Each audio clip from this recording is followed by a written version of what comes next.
Hi, இன்றைக்கி நம்ம என்ன பார்க்க போகிறோம் அப்படின்னா தம்பியோட பர்த்டே. அதுக்கு நாங்கள் இன்றைக்கி என்னென்ன பண்ண போகிறோம் அப்படிங்கிறத இந்த விலாகில் பார்க்கலாம். வாங்க வீடியோக்குள்ளே போகலாம்.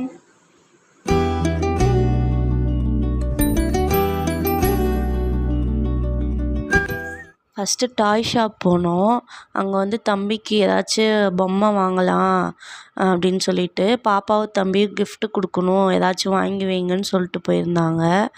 அதனால் சரின்ட்டு போய் 3 வாங்கிடுவோம், அவங்களுக்கு என்ன பிடிக்குதோ 3 பேரும் ஆளுக்கு ஒன்று எடுத்துக்கிட்டோம் அப்படின்னு சொல்லி தான் வாங்கினோம். அதை வாங்கிட்டு கேக்கு நேற்றே ஆர்ட்ரு கொடுத்துட்டோம். அதையும் போய் வாங்கிட்டு கொஞ்சம் பலூனு இதெல்லாம் வாங்க வேண்டியது இருந்துச்சு. பேக்கரியிலே எல்லாமே வச்சுருந்தாங்க. அதனால் அங்கே பலூனு, கேண்டிலு எல்லாமே வாங்கிட்டு கேக்கையும் வாங்கிட்டு வீட்டுக்கு வந்துட்டோம். அப்புறம் நானும் தம்பியும் சேர்ந்து பலூன் ஊதினோம். அவன் பிறந்த நாளுக்கு அவனவே உட்கார வச்சு ஊத வச்சிட்ருந்தேன். அப்புறம் பலூன்லாம் உடஞ்சிரும்னு பார்த்து வந்துட்டு விளையாண்டுக்கிட்டு இருந்தான். அப்புறம் நான், அவர், தம்பி 3 பேரும் சேர்ந்து டெக்கரேஷன் பண்ணோம். அது பலூன் ஒன்று ஒன்றா எடுத்துகிட்டு வந்து கொடுத்துட்ருந்தான். அப்புறம் டெக்கரேஷன்லாம் மூஞ்சி மட்டும்தான் வேலை செய்யுது, மற்றதெல்லாம் அப்படியே இருக்குது. எல்லாம் பண்ணி முடிக்கிறக்குள்ளே பாப்பாவும் தம்பியும் ஸ்கூல் விட்டு வந்துட்டாங்க.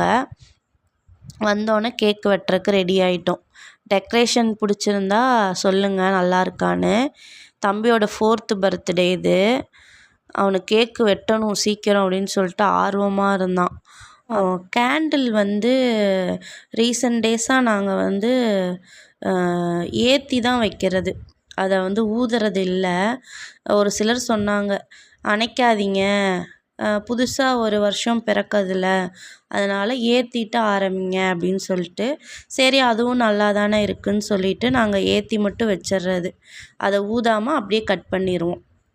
வெளிச்சத்தில் தம்பி அழகாக இருக்கான்ல பார்க்குறக்கு. என்ன ஏண்டா அழகா படைச்ச ஆண்டவா. அவனுக்கு ஒரே ஜாலி.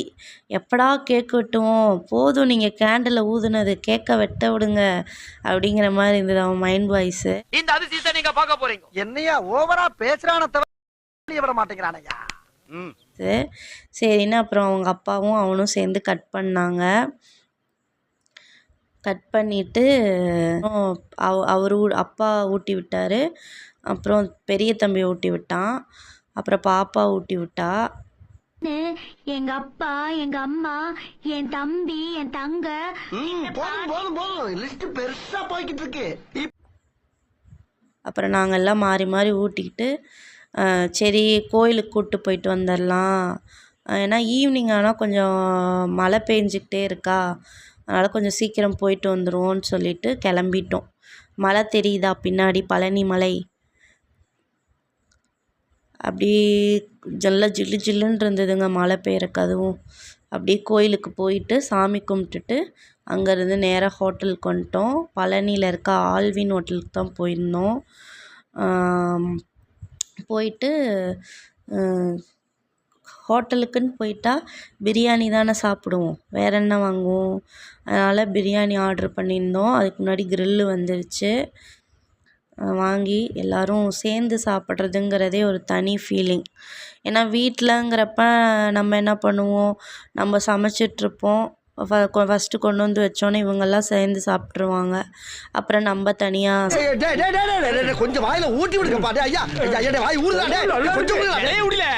அப்பா கடைசியில் சாப்பிட்ற மாதிரி இருக்கும். இந்த மாதிரி நீங்களும் ஃபீல் பண்ணியிருக்கீங்களா? கமெண்ட்டில் சொல்லுங்கள். எனக்கு அதே சேம் ஃபீலிங் எனக்கு நிறையா தடவை வந்திருக்கு. உன்னதாண்டா என்ன ஃபீலிங்கா இல்லை ஃபீலிங்கான்னு கேட்குறேன். எனக்கு தாண்டா ஃபீலிங்கி. போடா போடா, இதில் ஒன்றும் குறைச்சலடா. இன்றைக்கி ஒன்றா சாப்பிட்டது ரொம்ப ஹாப்பியாக இருந்துச்சு. உங்களுக்கு பிரியாணி பிடிக்குமா அப்படின்னா என் வீடியோவுக்கு ஒரு லைக் போடுங்க. அப்புறம் நாங்கள்லாம் சேர்ந்து சாப்பிட்டுட்டு கை கழுவிட்டு நின்றுட்டுருந்தேன். அம்மா தூக்குன்னு சொல்லிட்டு ஒரே அழுக. சரின்ட்டு தூக்கி கொஞ்ச நேரம் வச்சுருந்தேன். உடனே கட்டிலாம் பிடிச்சிக்கிட்டான். இதெல்லாம் ஒரு வரம் தானே. அப்புறம் வீட்டுக்கு கிளம்பிட்டோம். இன்னொரு வீடியோவில் பார்க்கலாம். பாய்.